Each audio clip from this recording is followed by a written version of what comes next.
udongo kwa udongo, mavumbi kwa mavumbi. Mwanamuziki mkongwe wa muziki wa rumba nchini Tanzania Steven Iza aliyefariki dunia siku za hivi karibuni leo Februari 18, 2026, mwili wake umehifadhiwa kwenye nyumba yake ya milele huku ukihudhuriwa na viongozi mbalimbali wa kitaifa na kimkoa, ndugu, jamaa pamoja na mashabiki zake wa muziki waliokusanyika kutoa heshima zao za mwisho.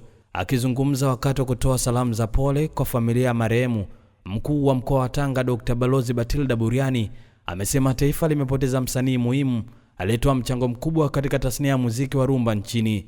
Mimi ni Yusufu Msangazi na hii ni TKFM habari. Baba Iza amefanya makubwa sana kwa nchi hii. Ni katika mmoja wa wazee ambao kwa hakika wametendea haki uhai wao. Amekuwa ni mzee mzalendo, mpenda nchi yake, mpenda watu, na ndio maana aliweza hata akatunga ule wimbo ambao utabaki kuhadisiwa kizazi na kizazi, utakuwa unasikilizwa.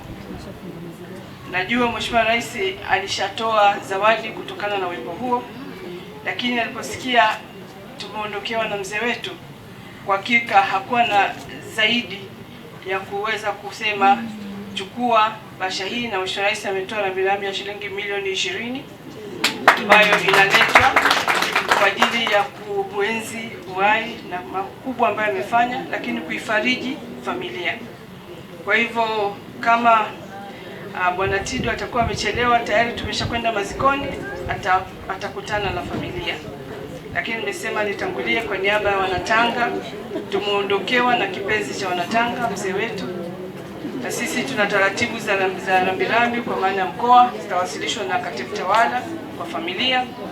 Lakini itoshe kusema kwamba baba yetu, katika moja ya marais wetu, mzee Mwinyi, alisema maisha ni hadithi.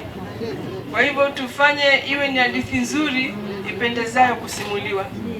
Kwa hivyo mzee wetu kwa hakika ameishi maisha yenye hadithi nzuri na ipendeza kusimuliwa.